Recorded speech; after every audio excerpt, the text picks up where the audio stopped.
chers élèves, si on vous demande de raconter une histoire, comment vous allez procéder? Quels sont les éléments dont vous aurez besoin? Il est vrai que pour raconter une histoire, on pense à deux éléments importants, à savoir les personnages et les événements. Toutefois, on doit se montrer vigilant quant à l'ordre qu'on doit adopter pour raconter ces événements. C'est dans ce sens qu'aujourd'hui, nous vous proposons une activité de langue dont les objectifs sont les suivants. Reconnaître la chronologie dans le roman à thèse, le dernier jour d'un condamné, et dégager la valeur des analepses. Raconter une histoire. Comment? J'ai trois possibilités pour le faire. La première, c'est l'ordre chronologique. C'est tout simplement le respect des différentes étapes du schéma narratif, à savoir situation initiale, éléments perturbateurs, péripéties, dénouement et situation finale.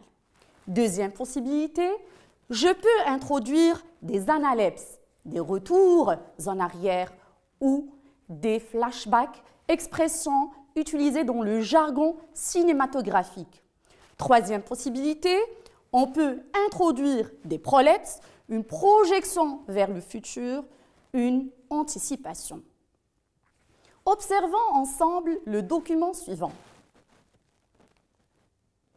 Il était un homme dont la femme mourut et une femme dont le mari mourut. Et l'homme avait une fille et la femme avait une fille. Les petites filles se connaissaient et allaient se promener ensemble et rentraient ensuite à la maison de la femme. Alors, elle dit à la fille de l'homme, « Écoute, dis à ton père que je veux l'épouser. Alors tu auras chaque matin du lait pour te laver et du vin à boire, tandis que ma fille se lavera dans de l'eau et boira de l'eau. » La petite fille rentra chez elle et raconta à son père ce que la femme avait dit. L'homme, « Que dois-je faire? Le mariage est une joie et aussi un tourment. » Pour finir, comme il ne parvenait pas à se décider, il retira sa botte et dit « Prends cette botte, la semelle en est percée. Va avec au grenier, pends-la à grands clous et verse de l'eau dedans. Si elle ne fit pas, je me remarierai, mais si elle fit, je refuse. » La fillette fit ce qu'il lui avait ordonné, mais sous l'effet de l'eau, le trou se resserra et la botte se remplit d'eau jusqu'au bord. Elle rapporta à son père ce que le sort avait décidé, alors il monta voir lui-même et il constata que c'était vrai. Il alla demander la veuve en mariage et les noces eurent lieu. Donc, quand vous voyez, on vous propose un support qui renvoie à un conte merveilleux.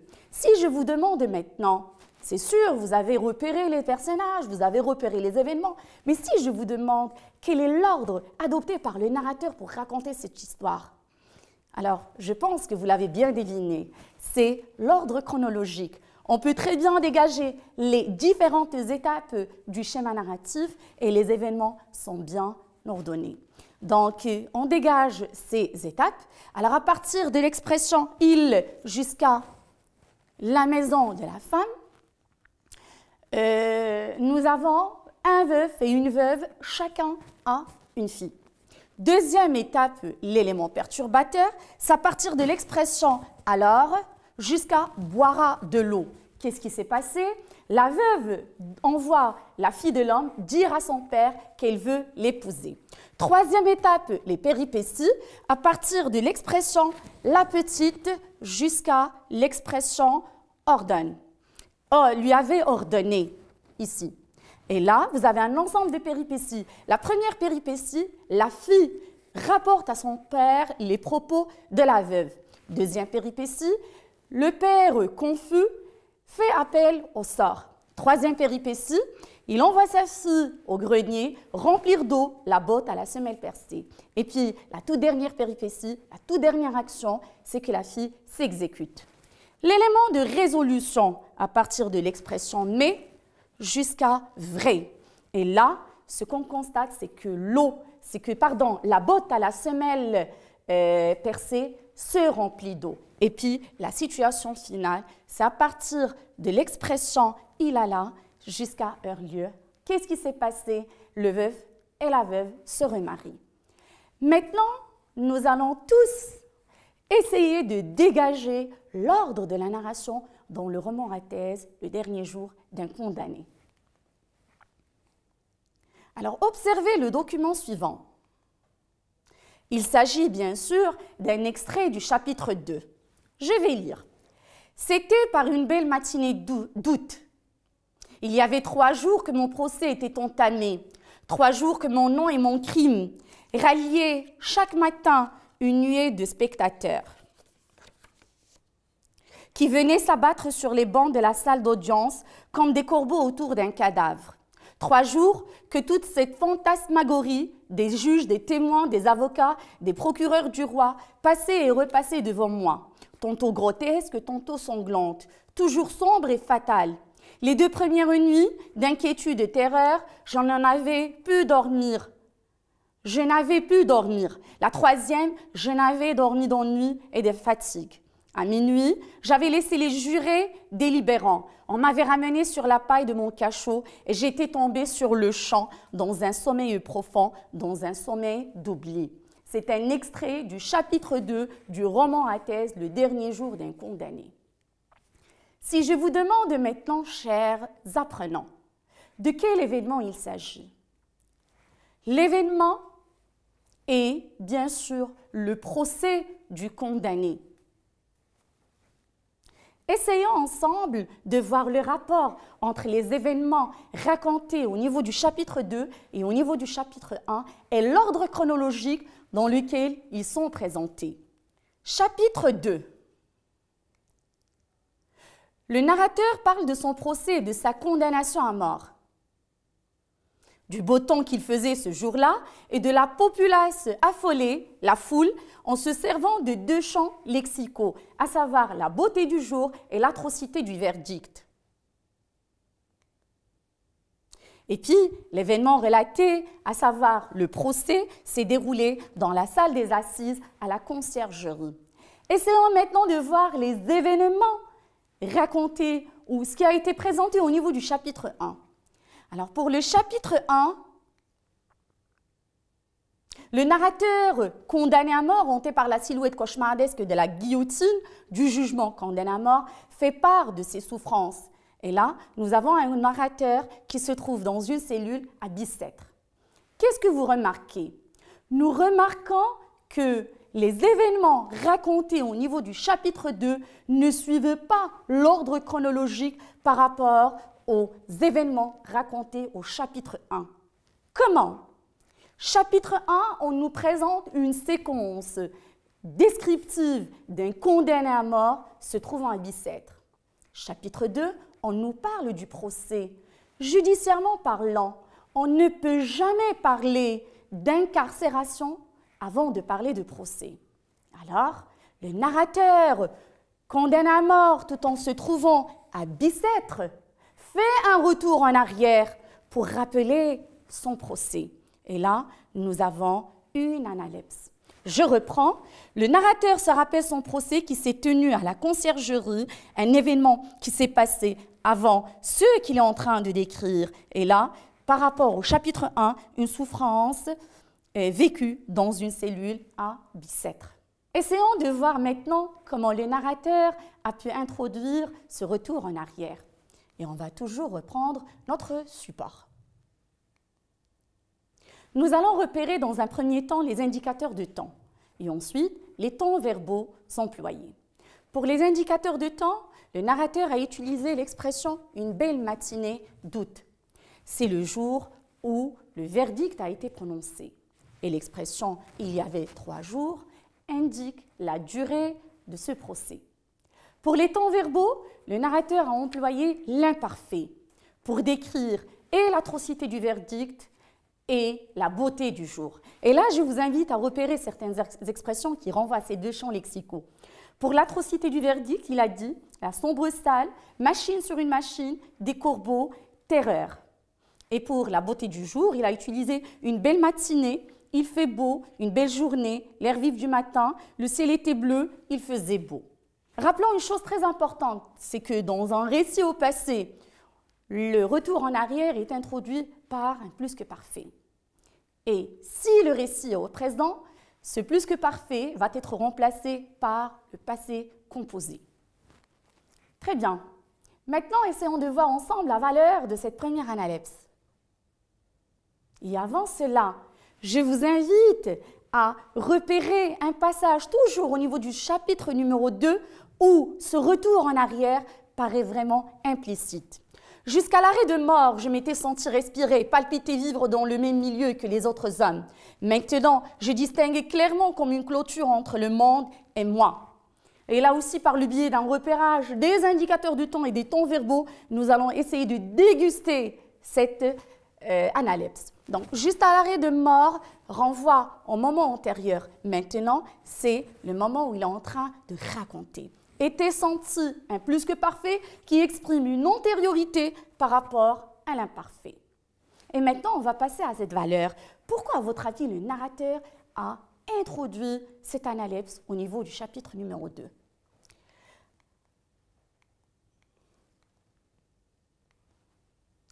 La valeur de cette première analepse, ce retour en arrière renforce ce sentiment de terreur que le narrateur a éprouvé avant et après la prononciation du verdict condamné à mort.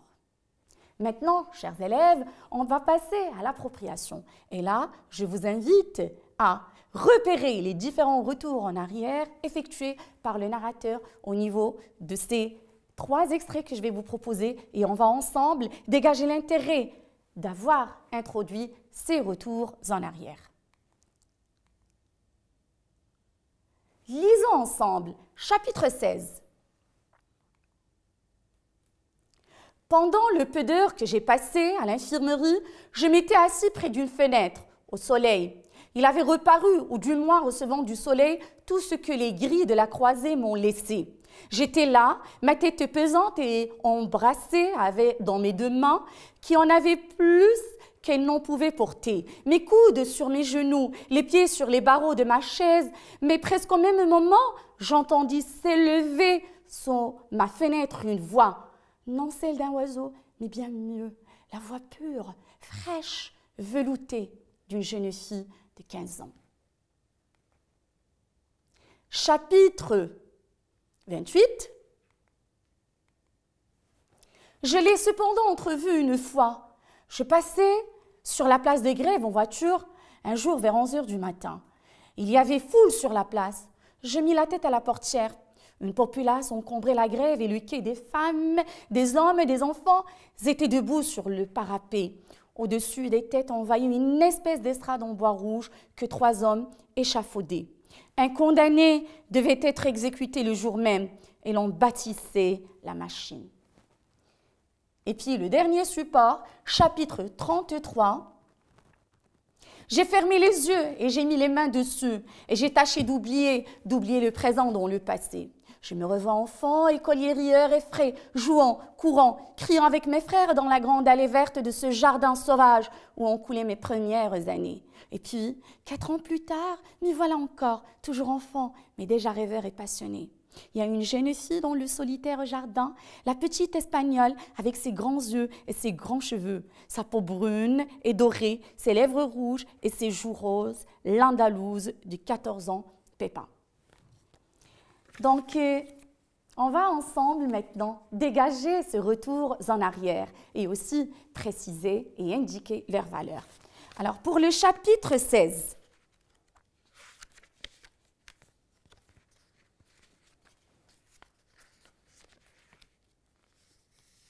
là, le narrateur se rappelle la jeune fille qu'il a entendue chanter quand il était à l'infirmerie.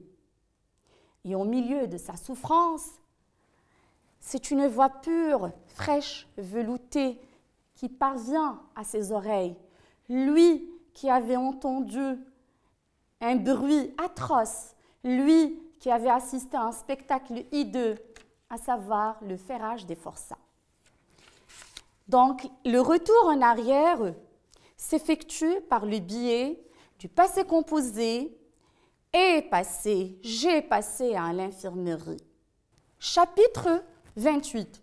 L'utilisation aussi de ce passé composé et entrevu nous renvoie au jour où le narrateur a vu la guillotine, un souvenir désagréable. Et là, on repère l'expression exécuter, échafauder et aussi la machine. Au niveau du chapitre 33, c'est un événement qui est vraiment nostalgique.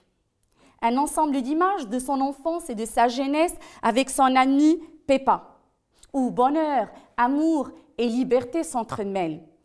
Un sentiment, comme j'ai dit tout à l'heure, nostalgique, qui traduit une envie d'embrasser de nouveau cette liberté. Et là, je relève des expressions qui justifient ce qu'on vient de dire. Doux, riant, il fleure, frais, jouant, courant, ce jardin. Pourquoi, à votre avis, le narrateur a pensé à ces retours en arrière? Alors effectivement, le retour en arrière au niveau du chapitre 28 décrit de manière affreuse le monde d'exécution, à savoir la guillotine. Mais au milieu de cette tristesse, au milieu de cette blessure, au milieu de cette souffrance et de ces angoisses vécues par le condamné, dans les trois lieux surgissent de belles images. Avant de passer au prolongement, on va essayer de récapituler ce que nous avons dit. Je vous ai parlé tout à l'heure de trois possibilités qu'on peut utiliser ou auxquelles on peut penser pour raconter une histoire. L'ordre chronologique, je me situe ici, au niveau de la situation initiale. Ensuite, c'est l'élément perturbateur. Juste après, c'est l'ensemble des péripéties. Puis le dénouement pour que je puisse m'arrêter vers la fin au niveau de la situation finale. Donc là, j'ai raconté une histoire en respectant les étapes du schéma narratif. C'est l'ordre chronologique. Deuxième possibilité, c'est l'introduction des analepses. Alors, au lieu de commencer par le début, je peux par exemple commencer par la fin. Proposer une petite séquence descriptive qui correspond à la fin. Et puis juste après, je fais un retour en arrière pour aborder les événements à partir du moment où la narration, où l'histoire va commencer. Et la troisième possibilité, donc je peux me trouver et commencer ma narration au niveau de la situation initiale. Et puis par la suite, au niveau de l'élément perturbateur, je peux souffler, je peux citer une phrase, un énoncé, un fragment qui normalement ne doit pas se trouver dans cette étape, mais dans une étape postérieure. Passons maintenant au prolongement. Chers apprenants, en guise de prolongement, on vous demande de lire le roman Le dernier jour d'un condamné et de relever d'autres de retours en arrière, d'autres analepses, tout en précisant leur valeur. Sur ce, on vous remercie.